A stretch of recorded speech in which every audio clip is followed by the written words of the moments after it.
Welcome to Pandaorama. My name is Link. I was born and raised in Shanghai, China, and I've spent a fair chunk of my life in different countries. And I'm Zach. I'm from the States, but I spent 6 years living in China, where I learned the language and culture. We're here to explore China in a way no other channel has ever before. We're answering all the questions you've ever had about China. And that is a look at Pandaorama, a YouTube channel all about China.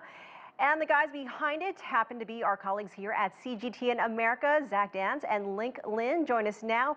So guys, what topics are viewers most interested in, and what is trending in China? So Link, let's start with you. Thank you, Eileen. So basically what we're doing is we're trying to cover topics that are trendy, which include like cultural stuff, it can be food, cuisine, music, popular culture, anything that goes on the mind of the youngsters, we cover that. So we don't really have a limit as to what we try to feature. And Zach, what are you seeing? How do you guys determine which topics to cover, what videos to do? We have a broad range of things that we want to cover. See, with my experience living in China and Link being Chinese, we feel like the two of our perspectives together give us a lot of insight into what people in the US are misunderstanding about China. So sort of dissolving those misunderstandings is our main goal. And other than that, we like to show a lot of stuff that's trending and just interesting. So I was taking a look through some of your videos, and I realized that your food videos seem to be the most popular so far. Link, why do you think that is? Well, actually, from the very beginning, Zach was a huge foodie. I mean, he still is. So, I mean, it's mostly his idea. He likes to, enjoy Chinese cuisine, and that was like, okay, let's feature that. I myself am not such a big foodie, but now that I'm in the U.S., I miss home cooked food very much. So why not? And Zach, is there a particular type of food that you try to showcase, or do you look at regions? What is your favorite food? Oh my goodness, Elaine, I have so many food video ideas. Just stay tuned for those because they're coming. Most recently we had a video that was about the top 5 spicy foods in China, and then we did the top 5 different types of dumplings in China. I want to talk about regional foods, other flavors of food, food that people in the US have no idea about, but China has such a rich, vast food culture. I want to highlight that. I also saw that fashion makes up one of your videos, one of your more popular videos. And Zach, I want to ask you about one particular topic, dating in China. There's a video that's pretty interesting. Let's take a look at that, and I'll get your reaction on the other side.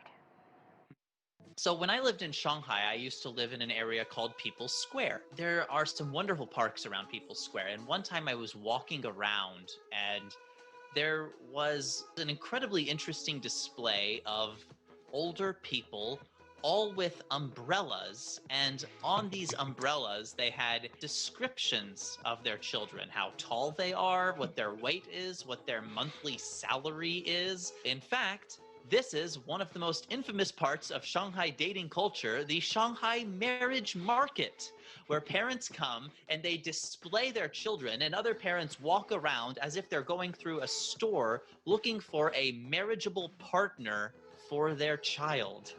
So you don't need an app for that. Zach, you mentioned you lived there for a while. What was the biggest takeaway, and why did you want to share this story?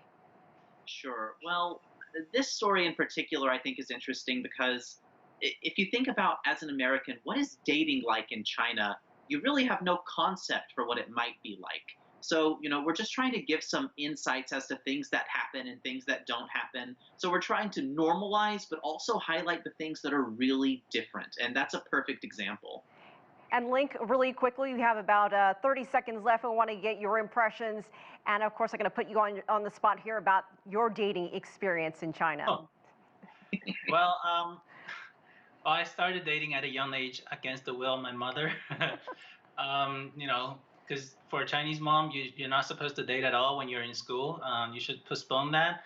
Their philosophy is you should not date at all when you're before college, and you should immediately get married after college. So that gives you a very short window of opportunity to find your mate. So that's kind of crazy. And but as a teenager, you always find ways to sneak around. So are you single? No, I'm married. Okay.